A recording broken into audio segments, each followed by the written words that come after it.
It's the Breaks doing battle with the Spartans, and with challenges coming up against playoff candidates such as Kidderminster, Kettering, Chorley and Southport. It is difficult to describe the magnitude of today's game for Holleran and his men if they want to bring their 10-game league winless streak to an end. Manager Paul Holleran has been impressed with the performances his team are producing in the face of such a poor rut of form across the winter, and last week's 3-1 defeat against league leaders Gateshead was an especially tough one to take for the Breaks gaffer, having thought his side had done enough to bring something back from the north-east. Progression into the semi-final of the Birmingham Senior Cup last week was a welcomed respite for a Break side who haven't found the net here on their own stomping ground in their last 2 league games. So sitting just below their hosts in the table, the Spartans make the long trip south, having made 2022 a happy new year so far for themselves. Under the novel stewardship of Terry Mitchell, they have 3 wins from their 4 games so far in 2022 and 4 wins in their past 5 overall. Free kick just in front of the centre circle for the Breaks. Morley standing over it. I have to say it's about a good 40 yards from goal. Surely he won't hit this, will he? He is, he's going for it. Stephen Morley just sails over the crossbar. Alex Mitchell pretty confident that it was always heading over his goal at the north bank end. Wasn't too far away from Steph Morley, audacious to say the least.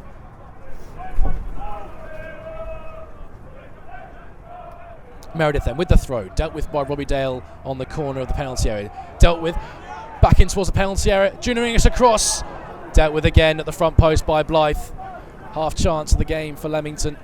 Junior English well found by a header over the top by Sam Wilding. English did well to keep the ball in from crossing the dead ball line. Couldn't really dig out a convincing cross, and Blyth were able to easily deal with it at their front post. Morrison battling with Thompson. That's going to be a good battle as it unfolds this afternoon. Thompson wins that duel and offloads to Evans. Evans slots it down the right hand side towards O'Donnell. O'Donnell with Jack Lane breathing down his neck. Evans pulls across the penalty area, might break for Dale, but it's a vital foot in by Meredith as Dale was just waiting to slot that home at the back post. And again, it's just end to end here at your Co-op Community Stadium. This game slowly bursting into life. Devin Kelly-Evans goes in with a hard challenge, but it breaks for O'Donnell, who has a snapshot on the edge of the penalty area, just drags it wide of Jake Weaver's left-hand post, and Devin Kelly-Evans has felt the full effect of that 50-50. He went in with Toby Lees on the halfway line, which presented the ball to JJ O'Donnell to try his luck from distance. So then, goal kick to Blyth Spartans.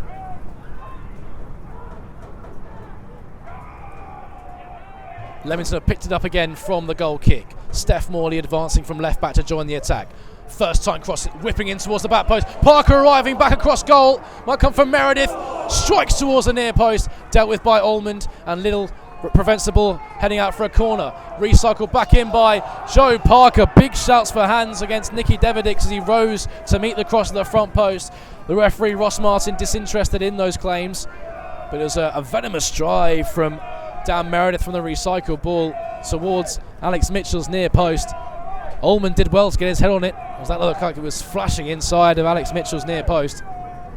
Dan Meredith, who started all 24 league games for Leamington so far and has helped himself to a handful of man of the match awards in that time as well.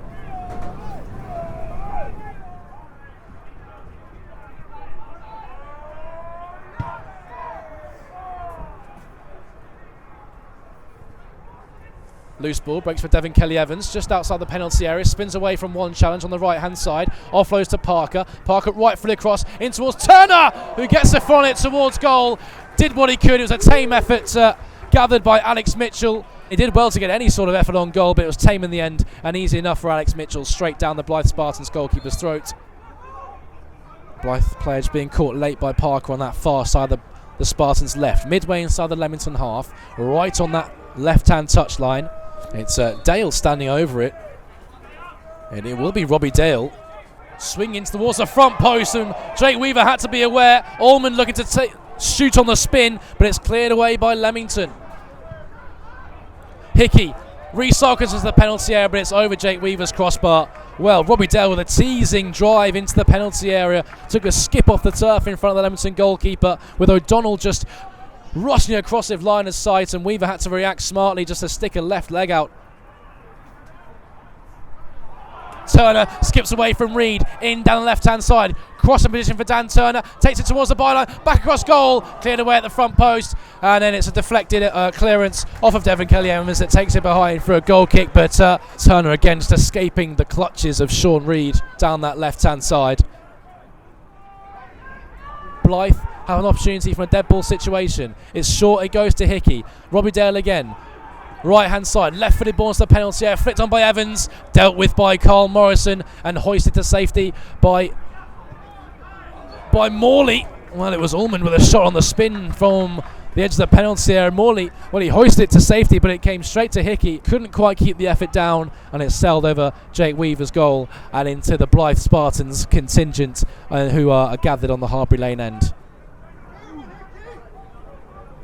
Evans throws to the body of O'Donnell. Does well to put his body between man and ball. Evans, slick footwork from him, gliding in field. Looking to work it across the edge of the penalty area towards Dale. Intercepted by Meredith. Meredith caught under the flight of the ball as Dale works it towards Biddle. Biddle left foot across the penalty area. Thompson can bring it down and shot on the turn. Just loops just over Jake Weaver's goal. Vara deflection. Weaver wasn't sure there as it just looped over and landed on top of his net rather than in it. So, an opportunity for Blyth Spartans to well and truly launch their invasion on Harbury Lane. Devedix left-footed right into the heart of the penalty area, and arriving at the back post was Toby Lees. He arrived late, just had to stoop to meet it and put his header just past Jake Weaver's right-hand post. Couldn't direct the effort on target. He was all alone there at the back post, was the Blyth Spartans centre-back.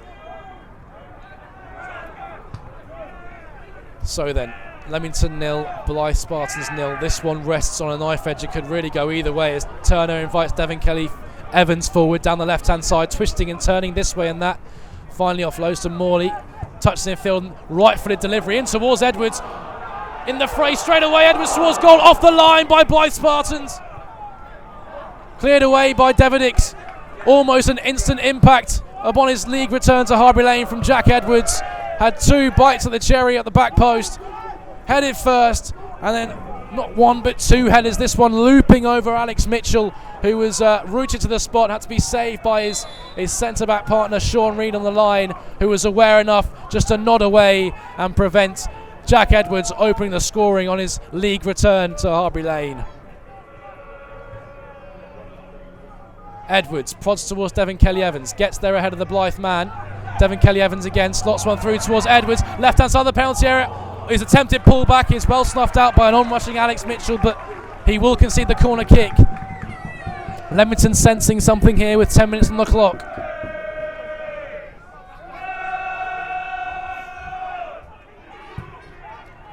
Kelly-Evans in towards Edwards! It's in for Leamington! They've broken the deadlock, and Jack Edwards marks his league return to Harbury Lane with the opening goal. And the Blyth shields are shaken, the spears are splintered, and Leamington take the lead 10 minutes from time, and it's the talisman, the captain, Jack Edwards. Cometh the hour, cometh the man, rising highest in a sea of green and white shirts to nod in past the helpless Alex Mitchell, who got a hand to it but could do nothing with it to keep it out, and Leamington take the lead with 10 minutes on the clock, and it's their talisman Jack Edwards on his return to league action on his home turf, marks his return with a goal. Leamington 1, Blyth Spartans 0. It's the captain Jack Edwards with the opener.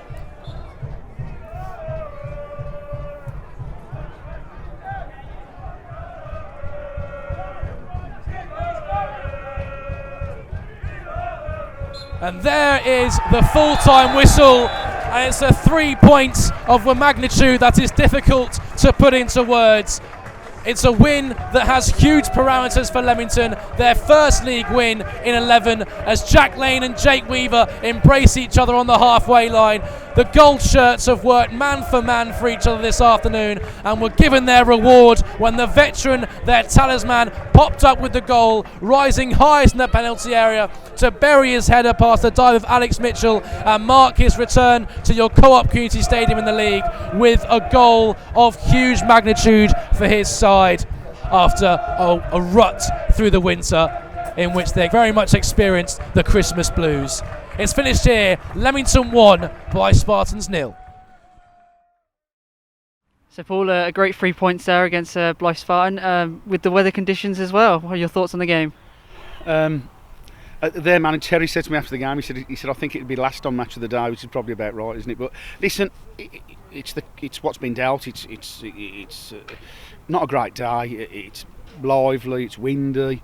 The sun first half, but you know, it was a very competitive game, and everything that we needed to do and everything we spoke about this week from our point of view, the run we've been on, I've stood here umpteen times and spoke about, I think every manager's got a story to tell at the moment, especially we have sort of November, December, but we've just had to show lots of character. There's certain things you can control in football and certain things you can't.